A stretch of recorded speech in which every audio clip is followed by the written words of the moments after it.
Now, I know this perfect dog food has been perfectly made, so it's got everything your dog could ever want. But is that really true? I mean, here's the thing. If you take like the top 5 or 10 brands in a store, they're all claiming the same thing, that you don't need anything else because they've got the perfect mix. They've got everything your dog needs. But if you have a look at the ingredients, they've all got different stuff in them.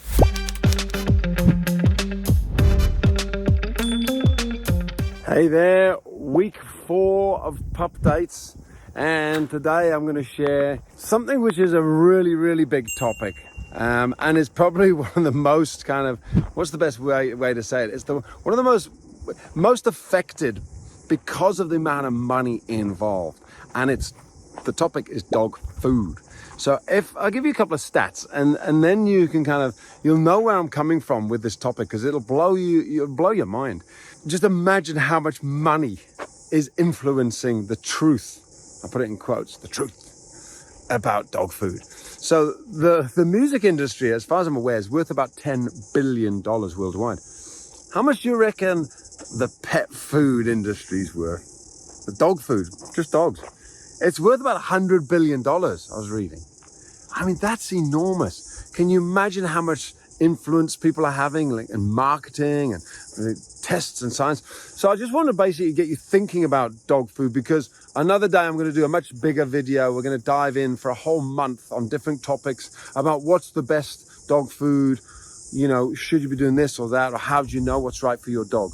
And I'm going to give you some ideas and options. I'm not going to tell you what to buy, and I'm not sponsored by anybody in the dog food industry, but I come from my heart and I know what I've seen, and I'm pretty good at discerning the truth, I reckon, and seeing through some of the some of the marketing, let's call it that. So basically, one of the big myths that we're always told, and I just want to blow it out the water right now because I don't buy it at all. It doesn't make any sense. If you've got any common sense and you lose logic, how can this be true? One of the things we're always told is that, how many times you've been into the vets or whatever, and they give you this dog food for your dog, and they go, this is the perfect dog food for your dog, and you don't need anything else. He doesn't need any other food, and that's all he needs for his whole life. Now I just go, whoa, what do you mean he doesn't need it? That's it. So let's call the dog food yellow bag dog food. And if there's a bag of dog food which is yellow, then I'll tell you why. I won't show. There's a sign over here which is bright yellow, and kind of what gave me the idea. But there it is. But basically, call it the yellow bag dog food. If somebody was to say to you, hey, all you ever need is to feed your dog yellow bag dog food for the rest of his life. I mean, it happens all the time, but it doesn't make any sense. Here's why. When I was a young guy, even younger than I am now, I used to love spaghetti bolognese. I'm a vegetarian now, so I don't eat much of it. But when I was really much younger, I used to love it. But if somebody said to me, that's the only thing you can eat for the rest of your life, I'd be pretty depressed. But here's the other thing.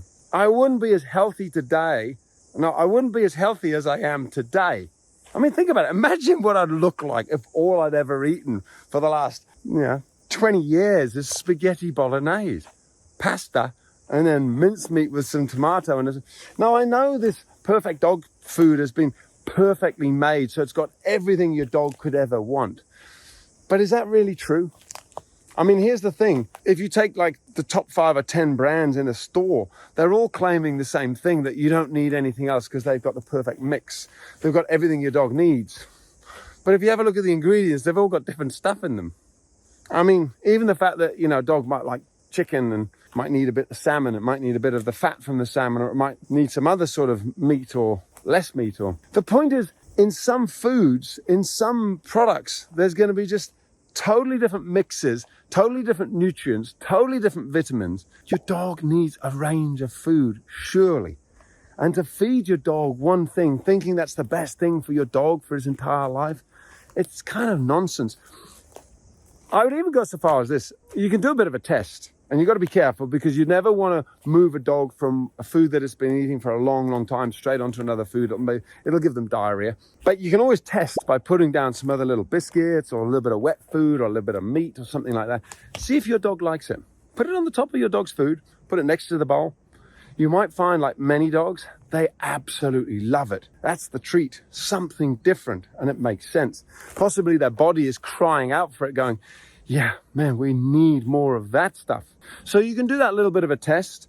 It may be that they just like a different flavor as a human would, but it's also possible that their body is saying, hey, your body needs to eat something else.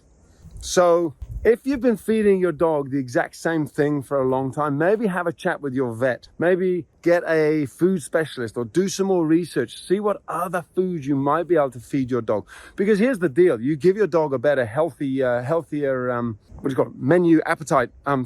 diet. That's the word. Give your dog a better diet. They're bound to live chances are they'll live a lot longer, get a lot less sick, be a lot healthier, a lot happier. Never mind the fact that they're going to be just love eating their meals. I can't imagine feeding my dogs the same food. I've even got to the stage with my dogs. I reckon I can even ask my dogs, do you want meat? You know, we have a frozen food option, and we have some dry biscuits, and we have a few mixes of different things we can give the dogs. But I can see when I say, do you want the meat? Do you want some frozen meat? They know where we're going. And it's getting to that stage, I feel like my dogs almost know, and I'm almost asking them what they want. One thing I'd love to do is put a test down of some dry food, some wet food, some fresh meat, and just see which ones the dogs go for. I think I already know the answer, but it would be interesting. All right, so basically the idea is to just get you thinking. Maybe my dog who's been eating this one brand for, 7 or 8 years and doesn't really love it, maybe we could give him something else. Here's one idea. Start doing it just as a treat. You know, when you do your treats, you call your dog at the park maybe and you give him a couple of treats. Maybe start that way, just giving your dog a few treats when the dog comes, reward them like that. One way you can get started. But don't, whatever you do, switch brands straight away. Your dog will get diarrhea and then you won't be best pleased with me, but I'm warning you now. Alrighty, Doggy down here with pup date number 4. Hopefully that's opened your minds a little bit to some of the stuff we're being told about dog food, which at the end of the day, nothing wrong with asking questions, questioning what we're being told, especially when it's for the benefit of our dogs. All right, love you. Have a great day. Bye.